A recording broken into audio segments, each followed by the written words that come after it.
Hello friends, मैं श्रीकांत पारा sir आप सभी का स्वागत करता हूं रोहित क्लासेस चैनल पर।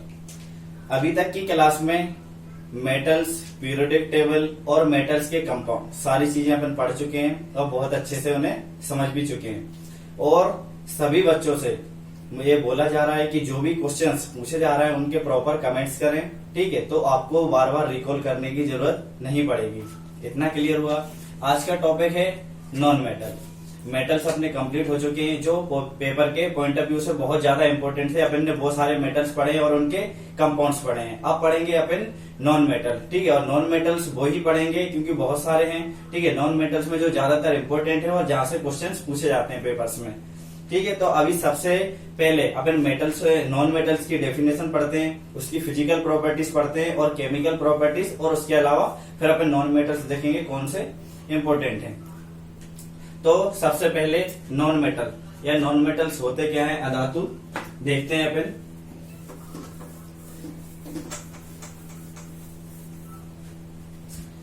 तो नॉन मेटल की बात करते हैं। अधातु, नॉन मेटल्स को क्या बोला जाता है? अधातु बोला जाता है। अब नॉन मेटल्स की डेफिनेशन जो हर एक बच्चे को पता होनी चाहिए, या फिर डायरेक्ट क्वेश्चंस पेपर में पूछ लेता है, लिख के देता है, तो अपन को पता होना चाहिए ये धातु है या अधातु है। तो इसको अगर अपन डिफाइन करेंगे तो कैसे बोलेंगे? वह है तत्व या वह है एलिमेंट जिसकी प्रकृति कैसी होती है या जिसका नेचर जो रहता है वो इलेक्ट्रॉन ग्रहण करने की होती है, ठीक है? वह है तत्व या वह है एलिमेंट जिसकी टेंडेंसी क्या रहेगी, इलेक्ट्रॉन लेने की या ग्रहण करने की, उसे क्या बोला जाएगा? अधातु बोलते हैं, ठीक है? इतना क्लियर हुआ। और जब अपन इलेक्ट्रॉन ले रहे हैं तो फिर वो क्या बनाएगा? ऋणायन बनाएगा, हमेशा क्या, नेगेटिव चार्ज देगा। इतना क्लियर हुआ। अगर कभी डेफिनेशन आती है अधातु की या नॉन मेटल्स की, ये होता क्या है, तो क्या बोलेंगे अपन? वह है तत्व या वह है एलिमेंट जिसकी प्रकृति इलेक्ट्रॉन ग्रहण करने की होती है, वह अधातु कहलाता है, ठीक है? क्लियर हुआ। और वह क्या बनाएगा? ऋणायन बनाएगा या फिर हमेशा नेगेटिव बनाएगा। इतनी क्लियर हुई। अब इसकी बात करते हैं कि इसकी फिजिकल प्रॉपर्टीज क्या है नॉन मेटल्स की, और केमिकल प्रॉपर्टीज क्या है। तो सबसे पहले फिजिकल प्रॉपर्टीज देखते हैं।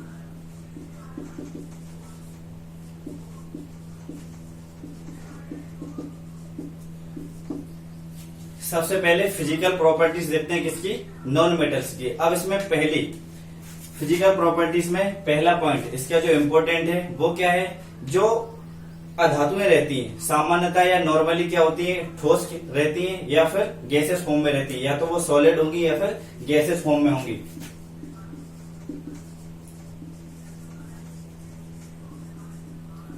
किस फॉर्म में पाई जाएंगी? या तो वो सॉलिड फॉर्म में पाई जाएंगी या फिर गैसेस फॉर्म में जाएंगी। लेकिन इंपॉर्टेंट क्या रहता है? जो चीज अपवाद की रहती है वही पेपर्स में ज्यादा पूछी जाती है। तो इसका अपवाद क्या रहेगा? नॉर्मली तो सॉलिड और गैसेस में है, लेकिन इसका अपवाद क्या है? ब्रोमीन। इसका अपवाद क्या है? ब्रोमीन। ब्रोमीन है इसका अपवाद, क्योंकि ब्रोमीन किस फॉर्म में पाया जाता है? लिक्विड फॉर्म में पाया जाता है, ठीक है? नॉर्मली अगर इसकी प्रॉपर्टीज की बात करी जाए तो पहली प्रॉपर्टीज क्या है फिजिकल, कि जो अधातुएं हैं या नॉन मेटल्स हैं वो सॉलिड रहती हैं या गैसेस फॉर्म में रहती हैं। बट इसका अपवाद क्या है? ब्रोमीन। ब्रोमीन लिक्विड फॉर्म में पाया जाता है। इतना क्लियर हुआ पहली प्रॉपर्टी। सेकेंड प्रॉपर्टी क्या है? सेकेंड प्रॉपर्टी की अपन बात करते हैं तो जो अधातुएं रहती हैं या नॉन मेटल्स वो क्या है? बहुत सारे कलर सोर्स करती हैं, अलग अलग कलर की अधातुएं कहलाती हैं, ठीक है? अलग अलग कलर सोर्स करेंगी तो डिफरेंट कलर्स। जो अधातुएं रहती हैं वो अलग अलग या विभिन्न प्रकार के रंग प्रदर्शित करती हैं या दर्शाती हैं, रिप्रेजेंट करती हैं। इतना क्लियर हुआ। दो प्रॉपर्टीज हो गई किसकी? नॉन मेटल्स की। पहली, या तो सॉलिड या गैसेस फॉर्म में रहेगी, बट इसके अपवाद क्या है? ब्रोमीन है जो लिक्विड फॉर्म में है। सेकंड क्या है? हर जो भी नॉन मेटल्स है वो अलग अलग क्या है? डिफरेंट कलर्स रिप्रेजेंट करता है। इतना क्लियर हुआ। अब थर्ड प्रॉपर्टीज की बात करते हैं किसमें? फिजिकल प्रॉपर्टीज में, कि जो नॉन मेटल्स हैं वो विद्युत और ताप इन दोनों की क्या होती है? कुचालक होती है, ठीक है? क्या होती है? ताप व विद्युत।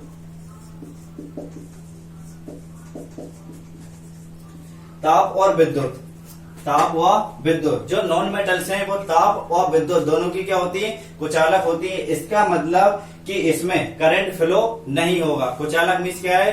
कि नॉन मेटल्स में करंट फ्लो नहीं हो सकता है, लेकिन इसका अपवाद क्या है, जहां पे जो करंट है वो फ्लो होता है, उसका अपवाद है कार्बन। अपवाद क्या है, कार्बन है। नॉन मेटल्स में कार्बन अपवाद है, इसमें करंट फ्लो होता है। उसी तरह ब्रोमीन क्या है, ये अपवाद था, ये लिक्विड फॉर्म में था। यहां तक क्लियर हुआ। ये सभी क्या है, अपन फिजिकल प्रॉपर्टीज है किसकी, नॉन मेटल्स की। क्लियर हुआ। अब नेक्स्ट देखते हैं।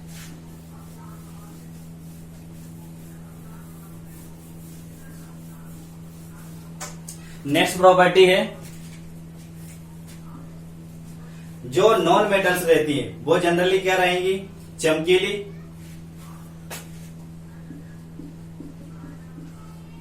चमकीली रहती है। आप ठीक है, जो नॉन मेटल्स हैं, अपन ने पढ़ा था पहले मेटल्स। मेटल्स क्या रहती थी, चमकीली रहती थी, आघातवर्ध रहती थी, तन्य रहती थी, और क्या रहती थी, चमकीली थी, आघातवर्ध थी, तन्य थी, और उसमें डक्टिलिटी नहीं पाई जाती थी। इतना क्लियर हुआ था। लेकिन उसमें जो बाकी की प्रॉपर्टी जैसे कि चमकीली, आघातवर्ध और तन्यता, वो प्रॉपर्टीज पाई जाती थी। ठीक है, लेकिन यहाँ पे नॉन मेटल्स की अपन बात करते हैं, तो नॉन मेटल्स में अधातुओं में जो रहता है, ना तो ये चमकीली होती है, मतलब की बात करी जाए चमकीली, आघातवर्ध और तन्य, ये सभी प्रॉपर्टीज इसमें नहीं पाई जाती है। इतना क्लियर हुआ। मेटल्स में की अगर बात करें धातुओं की, तो उसमें वह चमकीली भी धातु होती है, आघातवर्ध भी थी और तन्य भी थी धातु। लेकिन अभी यहाँ पे बात हो रही है नॉन मेटल्स की, तो इसमें प्रॉपर्टीज नहीं पाई जाती है। मतलब कि जो अधातु है या नॉन मेटल्स है, वो चमकीली भी नहीं होगी, आघातवर्ध भी नहीं होगी और तन्य भी नहीं होगी। ये किसकी प्रॉपर्टीज हो गई, ये फिजिकल प्रॉपर्टीज पढ़ रहे हैं अपन नॉन मेटल्स की या अधातुओं की। यहां तक क्लियर हुआ। ये सभी फिजिकल प्रॉपर्टीज किसकी थी, नॉन मेटल्स की।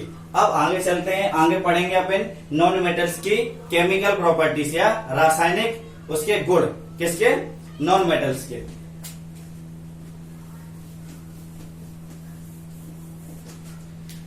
अब रासायनिक गुण देखते हैं नॉन मेटल्स के।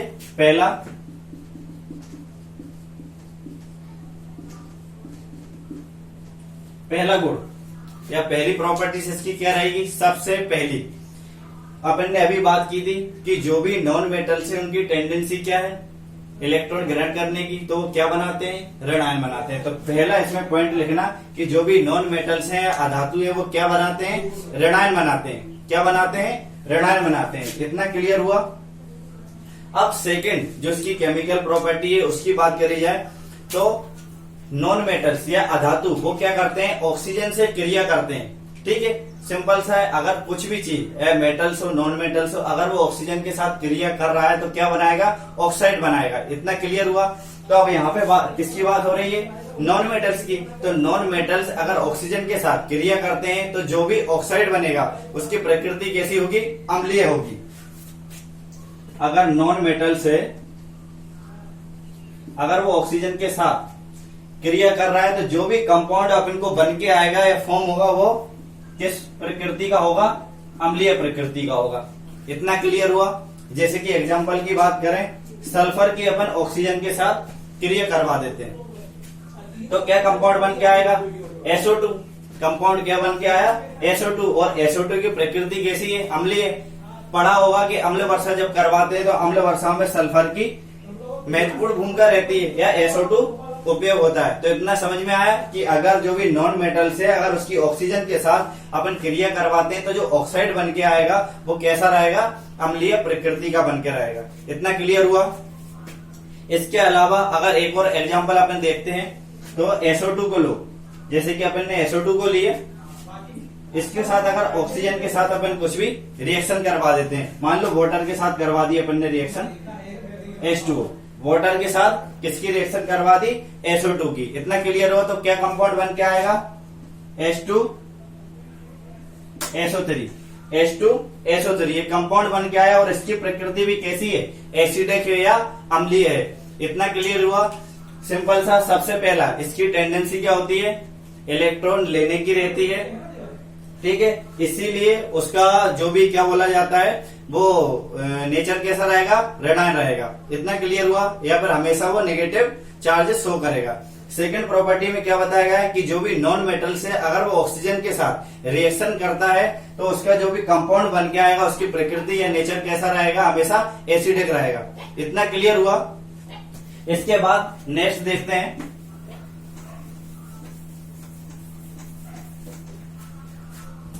नेक्स्ट क्या है, कुछ बहुत सारे कंपाउंड है या फिर नॉर्मली से कुछ कंपाउंड्स हैं। इतना क्लियर, अगर उनको अधातुओं के साथ वो जितने भी क्या बनाएंगे, ऑक्साइड बनाएंगे, वो हमेशा कैसे रहेंगे, अम्लीय रहेंगे। जैसे कि कुछ हैं स्पेशल, उन्हें स्पेसिफाई कर देते हैं, जैसे CO2। अगर CO2 आपके ऑक्सीजन के साथ या नॉर्मली अधातुओं के साथ, जैसे ऑक्सीजन तो इसमें पहले से अवेलेबल है, अगर ये अधातु के साथ रिएक्शन करेगा तो हमेशा इसका जो कंपाउंड बन के आने वाला है वो कैसा बन के आएगा, अम्लीय प्रकृति का होगा या एसिडिक होगा। कुछ लिख लीजिए इंपोर्टेंट, जैसे कि CO2, ठीक है, अगर इसका अधातु के साथ रिएक्शन करवाएंगे तो हमेशा कंपाउंड कैसा आएगा, एसिडिक आएगा। उसके बाद बात करते हैं SO2। इनके साथ हमेशा जो भी अगर आप नॉन मेटल्स का रिएक्शन करवाओगे तो कैसा बन के आने वाला है, एसिडिक। उसके बाद बात करें SO3। SO3 भी किसका कंपाउंड है, सल्फर का, ठीक है। उसके बाद नाइट्रोजन NO3, अगर आप इसका भी करवाओगे तो फिर एसिडिक मिलेगा, P2O5। ये कुछ कंपाउंड्स है, ये कुछ कंपाउंड्स है। अगर इनका रिएक्शन आप कभी भी नॉन मेटल्स के साथ करवाते हो तो जो भी कंपाउंड बन के आने वाला है वो किस प्रकृति का बन के आएगा, हमेशा एसिडिक बन के आने वाला है। हमेशा किस प्रकृति का बन के आएगा, एसिडिक। इतना क्लियर हुआ। एक बार फिर से देखते हैं कि नॉन मेटल्स में ये वाली प्रॉपर्टी बहुत ज्यादा इंपॉर्टेंट है। इसमें क्या बताया गया है कि जो भी कंपाउंड है, जैसे कि CO2, SO2, SO3, P2O5 या NO3, इन कंपाउंड्स की अगर नॉन मेटल्स के साथ रिएक्शन करवाई जाती है तो हमेशा जो कंपाउंड बन के आने वाला है वो किस फॉर्म में बन के आएगा, एसिडिक बन के आएगा या फिर अम्लीय बन के आएगा। इतना क्लियर हुआ। इसको नोट डाल के लिख लेना, बहुत ज्यादा इंपॉर्टेंट है। इसके अलावा एक चीज और है जो अपवाद में है, वो क्या है वो भी देखिए। इतना लिख लिया, ये वाला कंप्लीट हुआ। अभी देखो आगे देखते हैं। जैसे कि कुछ फॉर्म है, कुछ कंपाउंड और हैं, CO कार्बन मोनोऑक्साइड, क्या है, कार्बन मोनोऑक्साइड, या फिर nitrogen oxide NO nitrogen oxide. इतना क्लियर हुआ। N2O इतना हुआ, या फिर H2O। ये जो कंपाउंड है CO NO N2O H2O, ये जो कंपाउंड है अगर इनकी रिएक्शन अपन नॉन मेटल्स के साथ करवाते हैं या फिर अधातुओं के साथ करवाते हैं तो जो भी कंपाउंड बन के आने वाला है वो किस फॉर्म में बन के आएगा, उदासीन। किस फॉर्म में बन के आएगा, उदासीन बन के आएगा या फिर न्यूट्रल बन के आने वाला है। इतना क्लियर हुआ। अगर किसी नॉन मेटल्स की reaction CO NO N2O H2O के साथ करवाते हैं तो जो कंपाउंड बन के आने वाला है वो किस फॉर्म में बन के आएगा, उदासीन बन के आएगा या फिर न्यूट्रल बन के आएगा। इतना क्लियर हुआ। ये सभी अपन ने क्या पढ़ा है, नॉन मेटल से अधातुओं की प्रॉपर्टीज पढ़ी है, उसकी डेफिनेशन पढ़ी है, फिजिकल प्रॉपर्टीज क्या होती है और केमिकल प्रॉपर्टीज क्या होती है। अब जो इम्पोर्टेंट नॉन मेटल्स हैं पेपर के पॉइंट ऑफ व्यू से अपन वो देखेंगे। उसमें पहला अगर नॉन मेटल्स देखेंगे तो पहला क्या है, हाइड्रोजन। सबसे पहले क्या देखेंगे, हाइड्रोजन देखेंगे।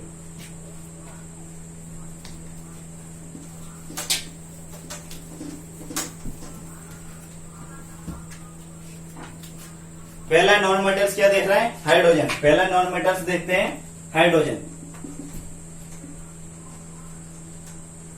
सबसे पहला नॉन मेटल्स क्या देख रहे हैं, हाइड्रोजन देख रहे हैं। हाइड्रोजन बहुत ज्यादा इंपॉर्टेंट है, बहुत ज्यादा इंपॉर्टेंट है सभी के पॉइंट ऑफ व्यू से। पेपर्स में भी बहुत बार पूछा जाता है और अगर पीरियोडिक टेबल में भी देखा जाए तो ये बहुत ज्यादा इंपॉर्टेंट है और इसके ऊपर विवाद भी हमेशा रहता है क्योंकि इसको समझ में नहीं आता मेटल्स के साथ रखना है या फिर नॉन मेटल्स के साथ रखना है। इतना क्लियर हुआ। अपन इसको किस में रखते हैं, नॉन मेटल्स में रखते हैं। और नॉन मेटल्स की संख्या कितनी थी, 20 थी। कितनी थी, 20 थी। इतना क्लियर हो चुका था। अब बात करते हैं अपन हाइड्रोजन की। हाइड्रोजन की बात करते हैं तो हाइड्रोजन सूर्य में, जो अपना सूर्य है, सन है, उसमें भी भरपूर मात्रा में पाया जाता है क्योंकि सन में कौन सी प्रोसेस होती है, नाभिकीय संलयन वाली होती है जिससे प्रकाश मिलता है। ठीक है, तो उसमें हाइड्रोजन और हीलियम दो ही जो एलिमेंट है उनका यूज किया जाता है। तो हाइड्रोजन भरपूर मात्रा में सूरज में पाया जाता है। और उसके अलावा ये क्वेश्चंस बहुत बार पूछे गए हैं कि सूरज में कौन सा तत्व पाया जाता है या ब्रह्मांड में सबसे ज्यादा मात्रा में कौन सा तत्व पाया जाता है, तो कौन सा पाया जाता है, हाइड्रोजन पाया जाता है। ये जो पॉइंट्स है इन्हें आप लिखते चलना। हाइड्रोजन टॉपिक डाल के उसमें लाइन से ये वाले पॉइंट्स आप लिखते चलना। ब्रह्मांड में सबसे ज्यादा मात्रा में हाइड्रोजन पाया जाता है, सूर्य में सबसे ज्यादा मात्रा में हाइड्रोजन पाया जाता है। इतना क्लियर हुआ। इसके बाद हाइड्रोजन को और क्या बोला जाता है? हाइड्रोजन को बोलते हैं आवारा तत्व। हाइड्रोजन को क्या बोलते हैं? आवारा तत्व बोला जाता है, क्योंकि इस अपन ने देखा था जब स्टार्टिंग से अपन मॉडर्न पीरियोडिक टेबल तक आए थे तो इसका स्थानीय, कई तो जो वैज्ञानिक आए वो स्थानीय समझ में नहीं पाए कि इसको कहाँ पे रखना है। इतना क्लियर हुआ। और अभी भी किसी के साथ भी नॉर्मली हाइड्रोजन रिएक्शन कर लेता है। इतना क्लियर हुआ। इसलिए इसको क्या बोला जाता है? आवारा तत्व बोला जाता है। उसके बाद इंपोर्टेंट इसके पॉइंट लिखते चलना। हाइड्रोजन में सबसे ज्यादा इंपोर्टेंट इसको क्या बोला जाता है? भविष्य का ईंधन बोला जाता है। भविष्य का ईंधन। हाइड्रोजन को क्या बोला जाता है? भविष्य का ईंधन बोला जाता है। अगर आप सभी लोग करंट अफेयर्स पढ़ रहे होंगे तो आपको पता होगा कि हाल ही में एक ट्रेन चलाई गई थी जो कि हाइड्रोजन पर बेस्ड थी, मतलब कि हाइड्रोजन से चलने वाली एकमात्र ट्रेन। ठीक है, जिन लोगों को, जो लोग वीडियो देख रहे हैं, अगर उन लोगों को पता है तो उसका इस क्वेश्चन का जो भी आंसर है वो कमेंट करके जरूर बताएं कि सबसे पहले हाइड्रोजन से चलने वाली ट्रेन कहाँ पे चलाई गई है। इतना क्लियर हुआ। सभी लोग कमेंट्स जरूर करें। अब हाइड्रोजन को क्या बोला जाता है? इसको बोला जाता है भविष्य का ईंधन, या जो भी फ्यूल है वो किसका? फ्यूचर का। क्लियर हुआ। अब हाइड्रोजन की बात करें तो हाइड्रोजन को रिप्रेजेंट एच से करते हैं, और ये एकमात्र ऐसा तत्व है जिसके जो भी न्यूक्लियस है, नाभिक है, उसमें क्या नहीं पाया जाता है? न्यूट्रॉन नहीं पाया जाता। हाइड्रोजन एकमात्र ऐसा तत्व है जिसके न्यूक्लियस में या नाभिक में न्यूट्रॉन नहीं पाया जाता। और प्रोटॉन क्या होता है? एक होता है। प्रोटॉन क्या होता है? इसमें प्रोटॉन की संख्या कितनी होती है? प्रोटॉन की संख्या एक होती है, और नाभिक में न्यूट्रॉन जो है वो नहीं पाया जाता या शून्य रहता है। इतना क्लियर हुआ हाइड्रोजन के बारे में। अब एक और इम्पोर्टेंट, यह जो क्वेश्चन बार बार रेलवे में पूछा जाता है कि हाइड्रोजन की खोज किसने की थी, तो बहुत ज्यादा इंपॉर्टेंट है, तो इसका नाम लिख लेना, हेनरी कैवेंडिश।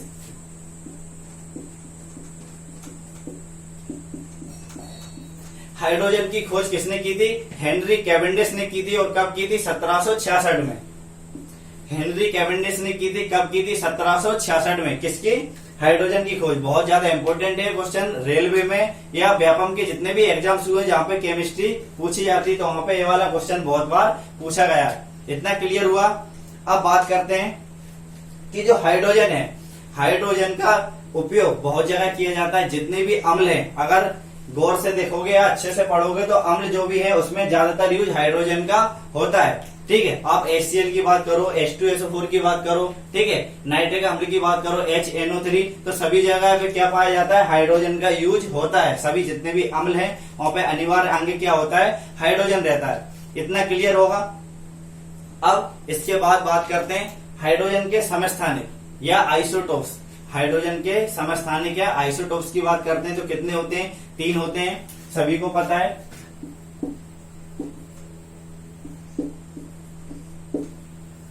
ये सभी जानते हैं। ठीक है, अगर इसको ऐसे लिख लो,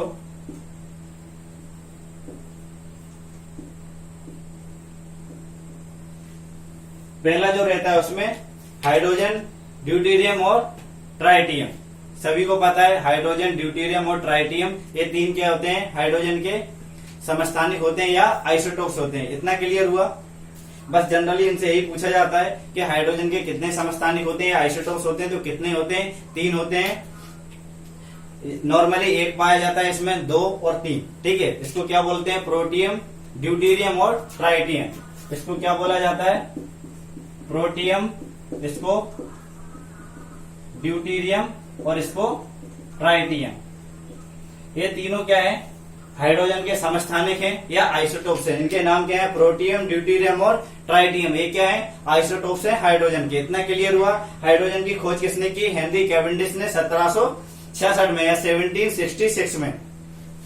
उसके बाद इंपोर्टेंट क्या है कि हाइड्रोजन को क्या बोला जाता है? फ्यूचर का फ्यूल बोलते हैं। ठीक है, और ये सूरज में या फिर ब्रह्मांड में सबसे ज्यादा मात्रा में पाया जाता है, और इसको क्या बोला जाता है? आवारा तत्व बोला जाता है। यहां तक क्लियर हुआ।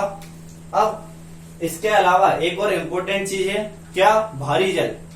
ठीक है, हाइड्रोजन का यूज करके तो क्या बन जाता है? वाटर बन जाता है, जिसमें हाइड्रोजन के 2 अणु रहते हैं और ऑक्सीजन का 1 अणु रहता है। जो कि सभी लोग नॉर्मली घरों में भी यूज होता है, सभी लोग अच्छे से जानते हैं। H2O ये किसका पार्ट है? हाइड्रोजन से मिलकर ही बनता है, उसके ही कंपाउंड है हाइड्रोजन और ऑक्सीजन का। लेकिन एक इसके अलावा रेदर एक और बहुत ज्यादा इंपॉर्टेंट है, उसे क्या बोला जाता है? भारी जल या ड्यूटेरियम ऑक्साइड। उसके बारे में पढ़ लेते हैं।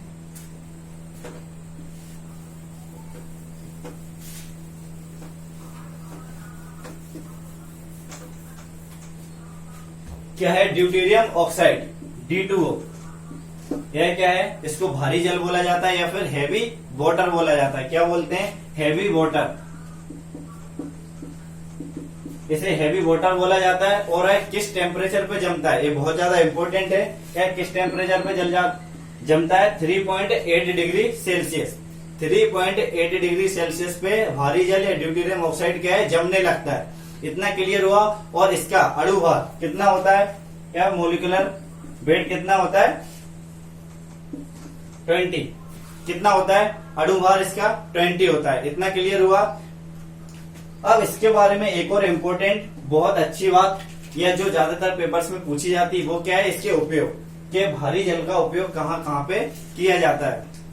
तो पहला पॉइंट सबसे ज्यादा इम्पोर्टेंट, नाभिकीय संयंत्र में इसका प्रयोग किया जाता है। किसका? ड्यूटेरियम ऑक्साइड का। इतना क्लियर हुआ। उसके बाद जो भी आयनिक या फिर अन्य आयनिक हाइड्रोजन से संबंधित जो बनने वाले तत्व रहते हैं, उसमें भी हैवी वाटर का उपयोग किया जाता है। इतना क्लियर हुआ। या फिर हाइड्रोजन का जो विभेद, मतलब हाइड्रोजन जो भी है उसको अपन को चूर चूर करना है या फिर विखंडन करना है, उसमें भी D2O का उपयोग किया जाता है। यहां तक क्लियर हुआ। अब बात करते हैं वाटर की। अभी अपन ने सिर्फ वाटर का फॉर्मूला देखा था H2O। अब कुछ वाटर की बात करते हैं इसकी वाटर की। सबसे पहले H2O, इसमें अपन को पता है कि हाइड्रोजन के कितने पार्ट्स हैं? 2 है और ऑक्सीजन का 1 है। इतना क्लियर हुआ। अब वाटर के बारे में पूछा जाता है कि वाटर 2 प्रकार के होते हैं। जल अगर नॉर्मली बात करें तो वाटर कितना है? 2। एक तो हुआ सॉफ्ट और एक हार्ड।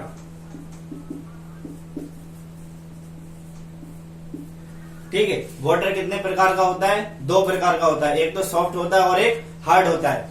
अब इसमें सॉफ्ट और हार्ड, इसको अपन कैसे पहचानेंगे कि सॉफ्ट वाटर है या फिर हार्ड वाटर है? इसका जनरली है नॉर्मली जो प्रोसेस, जो जहां तक बच्चे याद रख सकते हैं या फिर बहुत ज्यादा बेसिक रहता है, वो क्या है कि लोग पानी को लेते हैं और उसमें क्या है? सर्फ डाला या निरमा डालते हैं। अगर वो आसानी से झाग दे रहा है, अगर वह आसानी से झाग दे रहा है तो वो कौन सा है?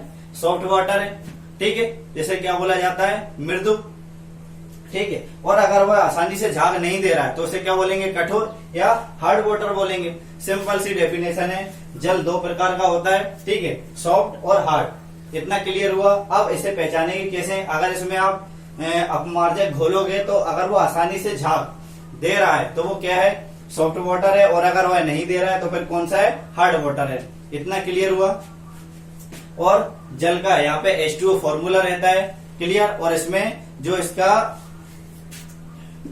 अनुपात है हाइड्रोजन, उसका कितना रहता है? 2 और 1 का अनुपात रहता है। लेकिन एक इंपॉर्टेंट, लेकिन अगर इसमें भार, अगर वो भार का अनुपात पूछता है, अगर वह जल के भार का अनुपात पूछता है तो कितना होता है?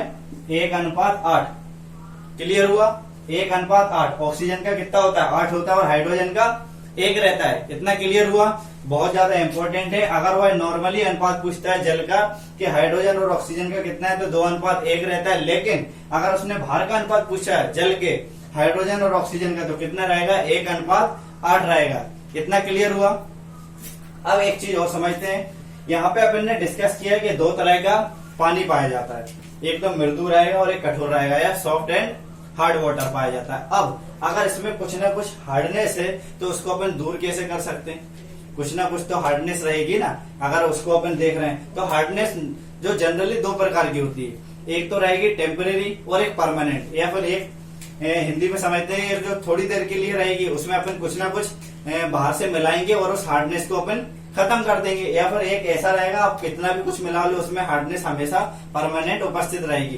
तो जनरली हार्डनेस कितनी रहती है? कौन सा वाला पढ़ना था? नॉर्मली अभी अपन ने देखा वाटर के बारे में, अपन ने जल के बारे में पढ़ लिया। अगर नॉर्मली जल का अनुपात पूछा जाता है हाइड्रोजन ऑक्सीजन का तो कितना होगा? 2:1 रहेगा। लेकिन अगर भार का पूछता है तो 1:8 8 रहेगा। इतना क्लियर हुआ। जल दो प्रकार का होता है, मृदु और कठोर, सॉफ्ट एंड हार्ड वाटर। इतना क्लियर हुआ। अब अपन हार्डनेस की बात करते हैं थोड़ी सी। हार्डनेस की बात करते हैं तो हार्डनेस दो प्रकार की होती है। हार्डनेस दो प्रकार की पाई जाती है, एक टेम्परेरी और एक परमानेंट। नोट्स बनाते चलना प्रॉपर। हार्डनेस दो प्रकार की होगी, एक तो परमानेंट होगी और एक टेम्परेरी रहेगी। टेम्परेरी, एक परमानेंट और टेम्परेरी। अब इसका दोनों का अपन कैसे देखेंगे? देखो, सबसे पहले टेम्परेरी की बात करते हैं। टेम्परेरी हार्डनेस जो है उसमें कैल्शियम और मैग्नीशियम के बाइकार्बोनेट्स पाए जाते हैं। क्या पाए जाते हैं?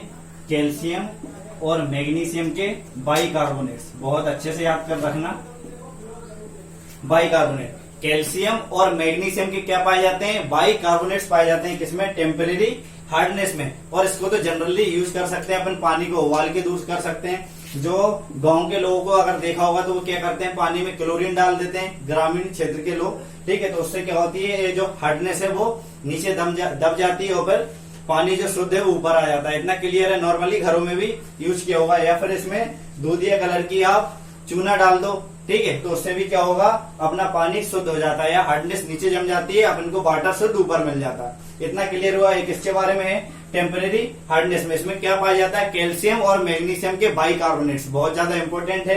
एक ही पॉइंट से पकड़ सकते हो कि ये टेम्परेरी है, परमानेंट हार्डनेस है।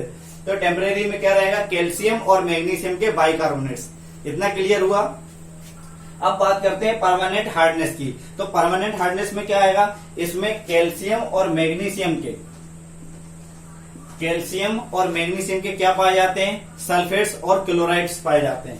ठीक है, बहुत ज्यादा इंपॉर्टेंट है। क्या पाए जाएंगे? सल्फेट व क्लोराइड।